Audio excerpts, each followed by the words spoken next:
The deep dive में आपका स्वागत है। आज हम भारतीय गांव की कहानी में जरा गहराई से उतर रहे हैं।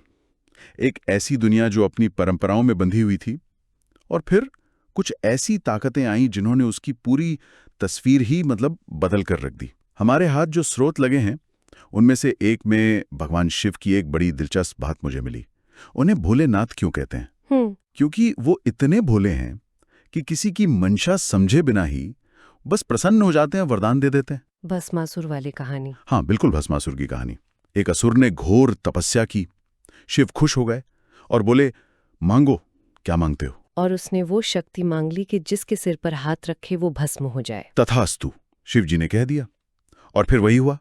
भस्मासुर खुद शिव जी के ही पीछे पड़ गया। मुझे लगता है सामाजिक बदलाव भी कुछ कुछ ऐसा ही है। अच्छा, कैसे? दूर से देखने पर बड़ा भोला लगता है, प्रगतिशील, सीधा सादा, जरूरी।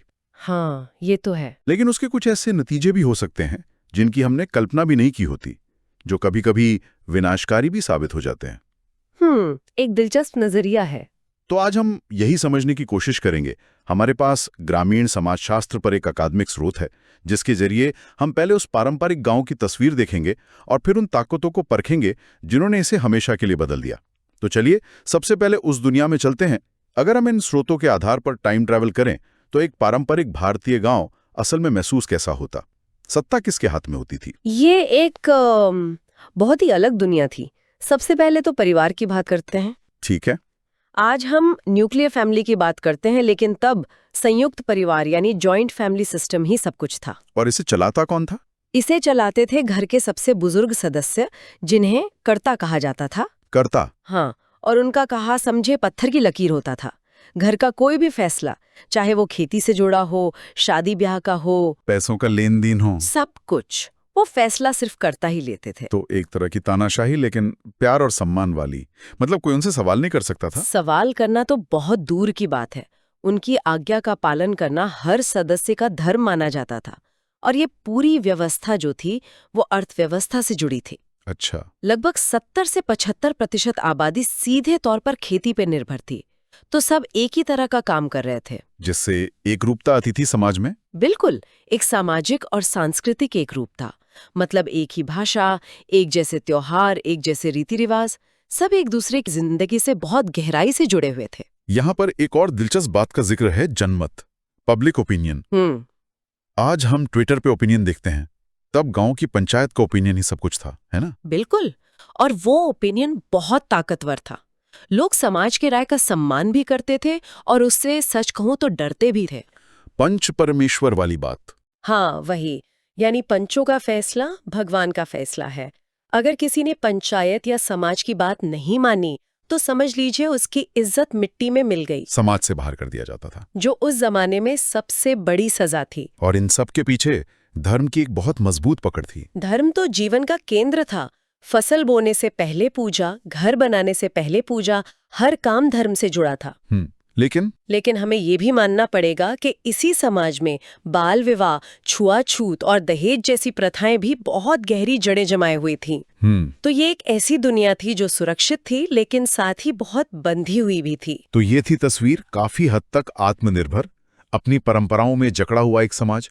लेकिन स्रोत ये साफ कहता है कि बदलाव तो प्रकृति का नियम है जी, और भारतीय गांव में ये बदलाव किसी एक वजह से नहीं बल्कि कई बड़ी प्रक्रियाओं के कारण आया। हाँ, स्रोत में कुछ बड़ी प्रक्रियाओं का जिक्र है जिन्होंने इस पूरी संरचना को हिलाकर रख दिया। इनमें सबसे पहले और शायद सबसे ताकतवर थी पश्चिमीकरण, वेस्टर्नाइजेशन, अंग्रेजों के आने के बाद। जी, और इसका असर सिर्फ कपड़ों या खान-पान पर नहीं पड़ा। ये बहुत बड़ा पॉइंट है।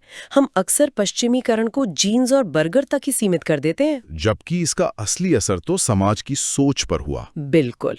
इसी पश्चिमी सोच और शिक्षा के प्रभाव में सती प्रथा पर रोक लगी, 1833 में दास प्रथा खत्म हुई और बाल विवाह के खिलाफ कानून बने। विधवा पुनर्विवाह को भी मान्यता मिली। हाँ, मानवतावाद और समानता जैसे मूल्य भारतीय समाज में आने लगे जो पहले इस तरह से मौजूद नहीं थे। तो सोच में इस बदलाव ने अगले बड़े बदलाव के लिए जमीन तैयार की, जिसे स्रोत आधुनिकीकरण या मॉडर्नाइजेशन कहता है। ये पश्चिमीकरण से अलग कैसे था? देखिए, पश्चिमीकरण एक बाहरी प्रभाव था जो ब्रिटिश राज के साथ आया। आधुनिकीकरण उसका अगला कदम था जो समाज के भीतर हो रहा था। अच्छा। इसका नतीजा था नए वर्गों का उदय, खास तौर पर एक पढ़ा लिखा मध्यम वर्ग। Middle class. जी, शिक्षा और गतिशीलता मतलब मोबिलिटी बढ़ी। लोग काम के लिए एक जगह से दूसरी जगह जाने लगे। इससे गांव और जाति के पारंपरिक बंधन टूटने लगे। और मुझे लगता है कि इस आग को हवा दी होगी कारखानों और शहरों ने। आपने सही पकड़ा। औद्योगिकरण और शहरीकरण ने तो जैसे एक रॉकेट की रफ्तार दे दी इस पूरे बदलाव को। हाँ, और जो उत्पादन का काम सदियों से परिवार में गांव में होता था वो फैक्ट्रियों में होने लगा। और इसका सीधा हमला, जैसा आप कह रहे थे, ग्रामीण समाज के 3 सबसे मजबूत स्तंभों पर हुआ। गांव, जाति व्यवस्था और संयुक्त परिवार। ये तीनों ही इस तूफान में हिल गए। ये सब तो बाहरी ताकतें थी, अंग्रेज, शहर, फैक्ट्रियां। लेकिन क्या समाज के अंदर भी कोई हलचल हो रही थी? हो रही थी, और वो बहुत दिलचस्प थी। समाजशास्त्री एम.एन. श्रीनिवास ने इसे संस्कृतिकरण या सेंस्क्रिटाइजेशन का नाम दिया। संस्कृतिकरण? जी, ये एक अंदरूनी प्रक्रिया थी। इसमें जो जातियां सामाजिक व्यवस्था में नीचे मानी जाती थी, वो ऊपर उठने के लिए ऊंची जातियों के रीति रिवाज और जीवन शैली अपनाने लगी। जैसे शाकाहार अपनाना, शराब छोड़ देना या खास तरह के धार्मिक अनुष्ठान करना। तो ये एक तरह से सोशल मोबिलिटी का एक इंजन था, लेकिन एक ऐसा इंजन जो सिस्टम के अंदर काम कर रहा था। बिल्कुल, वो सिस्टम को तोड़ने की कोशिश नहीं कर रहा था। ये कहने के बजाय कि ये सिस्टम गलत है, लोग कह रहे थे हमें इस सिस्टम में एक बेहतर जगह चाहिए। ये तो कमाल की आंतरिक गतिशीलता है। बिल्कुल सही। ये क्रांति की नहीं बल्कि असिमिलेशन यानी विलय की रणनीति थी, और इससे उस समय के सामाजिक ढांचे की ताकत का अंदाजा लगता है। इसी बात पे मुझे एक बहुत पुराने स्रोत पंचतंत्र की याद आ रही है। पंचतंत्र की? हाँ, उसके 2 भागों के नाम हैं मित्रभेद और मित्रलाभ। मतलब दोस्तों का टूटना और नए दोस्तों का बनना। हाँ, क्या खूबसूरत रूपक है ये सामाजिक परिवर्तन का एकदम सटीक वर्णन है। ऐसा क्या ना? पश्चिमीकरण और शहरीकरण जैसी प्रक्रियाओं ने पारंपरिक सामाजिक संबंधों को तोड़ा। ये हुआ मित्रभेद। गांव, जाति, परिवार, ये सब रिश्ते कमजोर पड़ गए। और दूसरी तरफ शिक्षा, नई नौकरियों और शहरी जिंदगी के आधार पर नए सामाजिक समूह बने। ये हुआ मित्रलाभ। अगर गांवों के ये बड़े बड़े स्तंभ हिल रहे थे, तो परिवार जैसी बुनियादी संस्था पर तो इसका बहुत गहरा असर पड़ा होगा। संयुक्त परिवार का क्या हुआ? संयुक्त परिवार की तो नींव ही हिल गई। सबसे पहला असर तो कर्ता के अधिकार पर पड़ा। अब वो घर का सबसे बुजुर्ग होने के नाते अपने फैसले दूसरों पर थोप नहीं सकता था। पढ़े लिखे युवा अपने फैसले खुद लेना चाहते थे। इससे तो जबरदस्त टकराव पैदा हुआ होगा, पुरानी और नई पीढ़ी के बीच का संघर्ष, जो आज भी कई घरों में हमें दिखता है। सही बात है। और ये संघर्ष सिर्फ विचारों का नहीं था, संपत्ति का भी था। खास तौर पर हिंदू उत्तराधिकार अधिनियम 1956 और उससे भी पहले हिंदू महिला संपत्ति अधिकार कानून 1937 ने सब कुछ बदल दिया। इन कानूनों ने पहली बार महिलाओं को भी संपत्ति में अधिकार दिए। जी। और ये उस पितृसत्तात्मक व्यवस्था पर एक सीधी चोट थी। और सिर्फ अधिकार ही नहीं, परिवार का काम भी तो बदल गया। बिल्कुल। पहले परिवार ही स्कूल था, अस्पताल था और एक तरह से फैक्ट्री भी। हाँ, उत्पादन वहीं होता था। अब शिक्षा का काम स्कूल कॉलेज करने लगे, उत्पादन फैक्ट्रियों में होने लगा, तो परिवार की पारंपरिक भूमिकाएं कम हो गईं। जिससे उसका महत्व भी घटा और आकार भी छोटा होता चला गया। और अगर परिवार का ढांचा बदल रहा था, तो मैं सोच भी नहीं सकता कि विवाह जैसी संस्था इससे अछूती रही होगी। पूरी तरह से बदल गई। स्रोत बताता है कि विवाह अब सिर्फ एक धार्मिक कर्तव्य नहीं रहा, बल्कि व्यक्तिगत खुशी और संतुष्टि का विषय बन गया। Personal choice. हाँ, पहले के कई नियम टूटे, बहुविवाह पर कानूनी रोक लग गई, और सबसे क्रांतिकारी बदलावों में से एक था अंतरजातीय विवाह को कानूनी मान्यता मिलना। Intercaste marriage. जो समाज पहले अपनी जाति के बाहर शादी की सोच भी नहीं सकता था, उसके लिए यह एक बहुत ही बड़ा बदलाव था। हमने महिलाओं के संपत्ति के अधिकारों की बात की, लेकिन शिक्षा और नौकरियों ने उनकी स्थिति पर क्या असर डाला? जबरदस्त सुधार हुआ। शिक्षा और नौकरियों के अवसरों ने महिलाओं को आर्थिक आजादी दी। वे घर से बाहर निकल के काम करने लगी, जिससे परिवार के फैसलों में उनकी भागीदारी बढ़ी। उन्हें समाज में पहले से कहीं ज्यादा समानता और स्वतंत्रता मिली। ये कई मायनों में सच है, लेकिन स्रोत में इसके दूसरे पहलू का भी जिक्र होगा, है ना? बिल्कुल। जब महिलाएं कमाने लगीं और स्वतंत्र होने लगीं, तो क्या इससे परिवारों और समाज के भीतर नए तरह के तनाव पैदा नहीं हुए? आपने बहुत अहम सवाल उठाया है। बिल्कुल हुए। महिलाओं की बढ़ती आज़ादी और समानता को पारंपरिक सोच वाले समाज ने आसानी से स्वीकार नहीं किया। इससे घरेलू हिंसा, तलाक के मामलों में बढ़ोतरी और नई तरह की सामाजिक मानसिक समस्याएं भी पैदा हुईं। तो ये बदलाव आसान नहीं था और ये संघर्ष आज भी जारी है। ये सब सुनने पर ऐसा लगता है कि हम प्रगति की एक सीधी लाइन में आगे बढ़ते गए, लेकिन जैसा हमने शुरू में कहा था, हर वरदान की एक कीमत होती है। जी। इस बदलाव की क्या कीमत चुकानी पड़ी? आज ग्रामीण भारत किन चुनौतियों से जूझ रहा है? और ये चुनौतियां उन्हीं बदलावों की देन है जिनकी हम बात कर रहे हैं। सबसे बड़ी चुनौती है बढ़ती असमानता, इनइक्वालिटी। हरित क्रांति का उदाहरण लीजिए। उसने देश का पेट भरने के लिए अनाज का उत्पादन तो कई गुना बढ़ा दिया, लेकिन इसका फायदा ज्यादातर बड़े किसानों को मिला, जिनके पास पैसा, तकनीक और संसाधन थे। हाँ, छोटे और सीमांत किसान पीछे छूट गए। अमीर और गरीब किसानों के बीच की खाई और भी चौड़ी हो गई।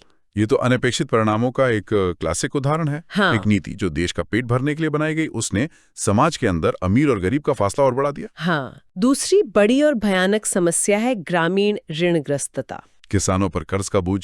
जी, स्रोत में 2002 के नेशनल सैंपल सर्वे का आंकड़ा है, जिसके मुताबिक भारत के लगभग 49% किसान परिवार कर्ज में डूबे हुए थे। लगभग आधे। और ये कर्ज सिर्फ एक आर्थिक समस्या नहीं है, ये शोषण, बंधुआ मजदूरी और किसान आत्महत्याओं की जड़ है।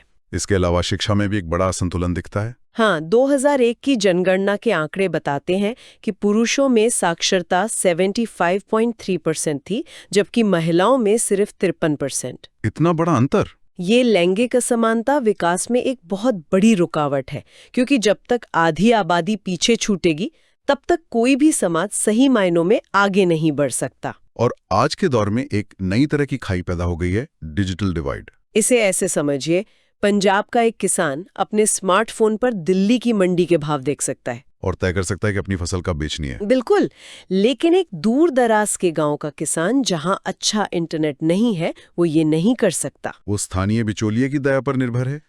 जानकारी और अवसर का यही अंतर डिजिटल डिवाइड है, और ये ग्रामीण और शहरी भारत के बीच एक नई दीवार खड़ी कर रहा है। तो आज हमने भारत की गांव की एक बहुत लंबी यात्रा की है। एक आत्मनिर्भर परंपरा से बंधे समाज से शुरू करके हम एक ऐसे समाज तक पहुंचे हैं जो आज दुनिया से सीधे तौर पर जुड़ा है, लेकिन साथ ही पुरानी और नई दोनों तरह की चुनौतियों से लड़ रहा है। इस पूरी चर्चा के अंत में स्रोत में महात्मा गांधी की ग्राम स्वराज की अवधारणा का भी जिक्र आता है। उनका सपना था आत्मनिर्भर गांव का। हाँ, जो अपनी जरूरतें खुद पूरी कर सकें। और यही आज का सबसे बड़ा सवाल बन जाता है। बिल्कुल, औद्योगिकरण, वैश्वीकरण और डिजिटल डिवाइड के इस दौर में 21वीं सदी में एक आत्मनिर्भर गांव का स्वरूप क्या हो सकता है? क्या गांधी जी की ये कल्पना आज भी प्रासंगिक है, या इसे आज के हकीकतों के हिसाब से पूरी तरह से फिर से परिभाषित करने की जरूरत है? क्या एक डिजिटली जुड़ा हुआ विश्व बाजार से प्रभावित गांव आत्मनिर्भर हो भी सकता है? ये एक ऐसा सवाल है जो हमें सोचने पे मजबूर करता है।